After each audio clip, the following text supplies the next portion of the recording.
Hey, it's Randall, Team UGNXT, and I'm coming at you with a new deck tech of barrier statues.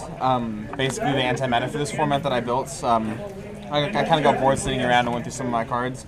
So I'm going to go and start off with 2 barrier statue of the heavens. Just because Light's a little bit lesser run right now with Necros and Clifforts, as well as Shadows, real big in the format. There's 3 barrier statue of the Stormwinds. Just because wind is basically the least played right now, it helps just overall in your matches, as well as 2 barrier statue of the Inferno. The reason the lineup is 3-2-2 is because Infernoids, and this has anything to do with Satellars or sometimes Clownblade, but Stormwinds is overall your go-to. Other than the main barriers, there is 3 Fossil Dino and Pachia, just because it covers the things that most of the barrier statues can't. There is 3 Card D for Draw Engine, as well as being used for,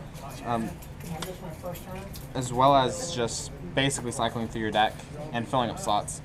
1 Regeki, 1 Dark Hole, 3 Pianissimo. What it does is it targets 1 face-up monster you control, and that face-up monster's original attack becomes 100, and the face-up monster cannot be destroyed by battle or by card effect. You can use it every time your opponent tries to destroy one of your barrier statues or something in response. You can also chain it to the destruction of a safe zone to keep your monster alive, or if they have 1 monster and they attack into one of your barrier statues, you play it on their monster during the damage step, so yours won't get destroyed and they take damage. The main support for the deck is 3 Moon Mirror Shields, Moon Mirror Shield plus Fossil Dino, or any of your barrier statues. Keeps it alive and keeps you being able to just punch over your opponent's monsters. Also keeps you from decking out. 3 Pot of Duality. Self-explanatory, you don't do a lot of special summoning, but it does help a lot with just cycling, getting the cards you need to. A 1 of Mage Power, just when Moon Mirror Shields won't cut it, or you just need power to go for game. And that's backed up by a 1 of Hidden Armory, which usually searches a Moon Mirror Shield unless you're going for game or you need a Mage Power. Now for the trap lineup, it is 2 Call of the Haunted and 2 Oasis of the Dragon Souls. Really cool tricks with these is when your opponent activates a card that would allow them to special summon, you can call or Oasis back a Fossil Dino or a barrier statue and keep them from special summoning that monster after they've paid the cost. 2 Safe Zone. You can put 3 in here if you want to. I prefer only 2 Safe Zone because a lot of players have a lot of issues getting rid of it, mainly because Mystical Space Typhoon is not really run as much anymore as it used to be.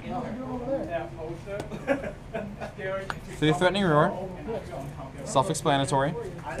Just gives you guys protection. 3 Mirror Force, basically an upgraded version of Threatening Roar. If you want, Threatening Roars can come out for Storming Mirror Forces, but I try to keep the deck kind of like on a lower budget. 1 Solemn and 1 Bottomless. Now, I would do the extra deck, but extra deck is personal preference. 1 Chidori for the, in case you get 2 barrier statues. 1 Utopia in case you have heavens. And basically, what you would do is you would go through and which attributes you'd have that if you'd have multiples of, or in case skill drain. And that's, the side deck is just personal preference, the extra deck's personal preference. Now, side deck. 1 Soul Drain, you don't really use anything in the graveyard. 3 Torrent, in case you're playing against any decks with any attributes of the barrier statues you're already running, you would slide them onto either Torrent, Abyss, or Drought. These can be cut down to 2 or 3 if you want to put things like Lose 1 Turn or any other personal card. But I just ran a full set of each of these just in case somebody here was running something with multiple attributes of what I have. 2 Kaiko. 2 Kaiko is Kaiko with Moon Mirror Shield allows you to do 100 points of damage, which allows you to get rid of the 2 cards in your opponent's graveyard, plus it helps in the Infernoid matchup. And last but not least is 3 Mystical Space Typhoons. Fairy ones also work, as well as Spell Shattering Arrows. I just went with standard Mystical Space Typhoons because that's what I had. And that, overall, is the Barrier Statue deck.